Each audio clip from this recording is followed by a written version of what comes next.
PJ from Game Gumbo. I've got my guest here, Evan Halbert, designer of After the Empire. We're talking spicy hot games. And Verla's got a game that I don't know a lot about. I'm really curious about this one just based on the cover. Verla, what is Wondrous Creatures? What is this wondrous game? So I heard a little tiny bit about it online about a month ago, 6 weeks, and a month ago I was at a small local con where a friend had a copy. It was kickstarted. I believe it's the same publisher as Life of the Amazonia. Okay. And it's beautiful, so Look that at that really art. drew me in. The artwork is incredible. So, it's a tableau builder, and, I played it once initially, and I was like, "Yeah, I liked it. I don't know if I need to own a copy or anything," but in the month since then, I find myself thinking back to it and like, "I really wanna play that again." I Why I does this might look need like a a J copy of this Bell joint? afterwards. Doesn't this look like something J Bell would like? Yeah. Oh, yeah. So how So, does it play? So there's worker placement. You've got these adorable, like the card artwork is beautiful. Hi, sis. You've I got love these that. little creature animeeples that are like mythical creatures, and everybody has 3 of them, at least in the player count I played. And you have one captain that has a magnet so it can sit on the little creature and go riding out.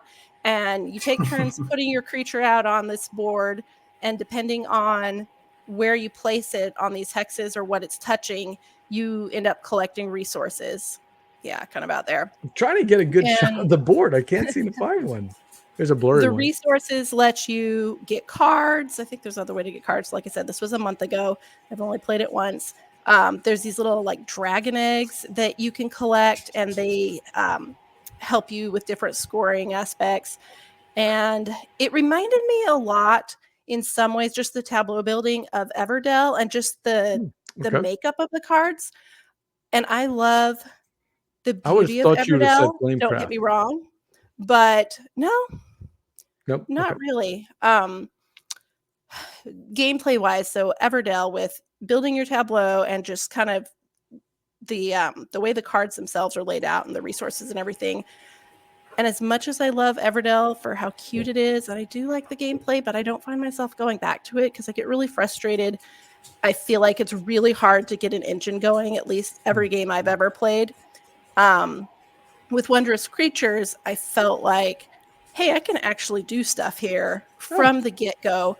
And I commented on a Facebook post about it and said something along those lines. And the guy was like, oh no, I'm going to hate it then because I don't want it to be too easy for me to get resources. And I don't feel like it was so completely easy. There was still some challenge to it, but it just in comparison to Everdell, where I'm always behind, I seem to never get resources and never get to do what I want to do. I felt like I could actually do stuff in this game.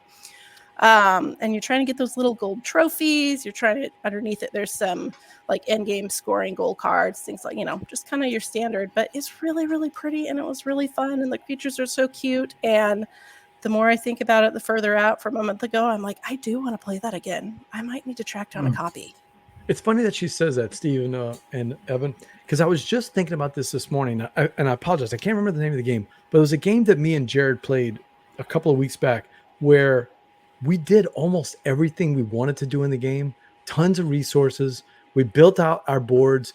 We were kind of just hanging around in the last turn of the game. And I remember being unsatisfied because there is a satisfaction in tension. At the same time, it's frustrating when you play a game and you're really not doing well at all and you can't make any moves until it clicks when you finally get over that hump. And that is a game that we play. Oh, what is the name of it? Let's see it. I'm drawing a blank, but there's a game that we play that's it's like Tapestry, where you can keep taking these long turns if you can maintain your resources, and everybody just keeps taking turns until everybody passes. Then we go to the next round. One of those type of games, Okay. Why am I drawing a blank on it? But the first time we played it, all of us just struggled. I mean, we scored 50 points. We couldn't do anything. Now, Jared and I consistently score 150, 180 points because we figured out how to maximize our resources, how to keep that engine going, how to get more workers, and to extend our turns. We're not so worried about the first round We're trying to build up the engine so that we can run it in the third and fourth rounds. So where do you guys fall on that? Do you want, and I know, Verla, that's not what you're saying. You're not saying you want an easy game every time. You want a challenge. Right. But sometimes it's nice to have a game where you understand how to build the engine. But where do you guys fall on that line? Me personally, I prefer you're working towards an engine and the tension is, I mean, it kind of comes back from Dominion. You know, when do you go for provinces? There's got to be that inflection point where you actually start running your engine in an engine builder. You know, you actually have to run the engine to do the thing to start scoring the points. And if that timing isn't interesting, then the game isn't interesting, right? So if I can build up my engine willy-nilly and then just run it ad nauseum, like that's not interesting. But if I have to squeak out one beautiful turn where I finally got to, you know, rev the engine and show people how it takes off the line, you know, I finally got to do that once and then the game ends. Like that's kind of perfect. I can give you a mental picture of me playing Dominion. I'm the guy at the gas station and he's filling up his car. And there's Evan taking off in his Mustang to go to the next place. And I'm still filling, and gas is pouring out of the engine. And I'm talking to the attendant. And I'm going, hey, can you get me some ho-hos or maybe some ding-dongs? And the gas is just flowing out. And everybody else is already taking off at the gas station. But I'm still putting gas in my gas I'll tank. take another Smithy. That's me. Another Smithy. Oh, that is me in Dominion. So, yeah, that's a good point. At some point, you got to flip the switch and actually run the stupid engine. You can't just keep building it. Steve, where do you fall? You want a tough nut to crack? You want it to be nice and easy and friendly so you can actually have some fun? Where are you? I think I'm somewhere in the middle. I think I need to, for me, if I'm doing lots of little moves, and it might just be I have a short attention span and I'm more of a tactical gamer than a big, long strategic gamer. But I think if I have some things where I could say, okay, this paid me a little here, but I see some fruits of what's to come. If I'm having to like starve throughout the whole game and have it be one like wild ride, I know I'm going to fail at it. So I'm going to have all the failure of not doing well. And then I'm still going to fall at the final stage of things. So I think for me, I need something that's a little bit like I can feel like the roller coaster ticking up rather than just being flat, and then it's a crash. I need to have some more of the I guess it's a little bit more like I feel like the Price is Right game where there's the mountain climbers going up a little bit. Yeah, I feel like I need to be going up a little bit and then plateauing and a little bit and plateauing rather than it just being an all-in-one shot at the end. Well, I think after years of knowing Verla, I think I know the Gumbo Overlord well enough to know you want a challenge. Like you want to always be like, I can do a little bit better. You're okay with a little frustration if you're going to get better at the game. Am I right? Right. Am I right? But if it's just pure frustration of like, I can't do anything for this whole game, then that's just not super fun. And like with this one, thinking back too, there were things I couldn't do that I wanted to do. And there's so many cards, kind of like Everdell, but some of them will trigger off each other, but not in the same way where like you have to have an exact pair. But like I remember, I think there's like 5 different colors, icons that, you know, there was different end game scoring for set collection, say.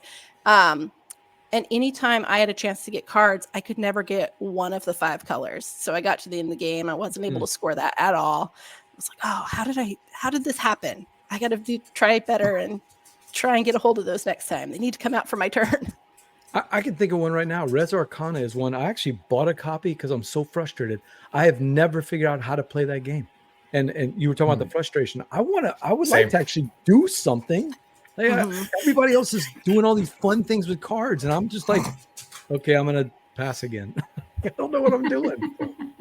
You're the same way with Res Arcana, Evan? Yeah, I mean, I only tried it once online, and I probably just need to play it in person. But yeah, so I didn't give it a real go. But I definitely was like, wait, how do I do something? Let's get somebody to teach it to us at BGG Con. Yeah, I played it once, and I feel like it was, I don't know when did it come out? 5 years ago, at least? It's been a while, yeah. It's been a while, and I feel like I liked it, but definitely what sticks in my mind was I need to play this again and figure it out.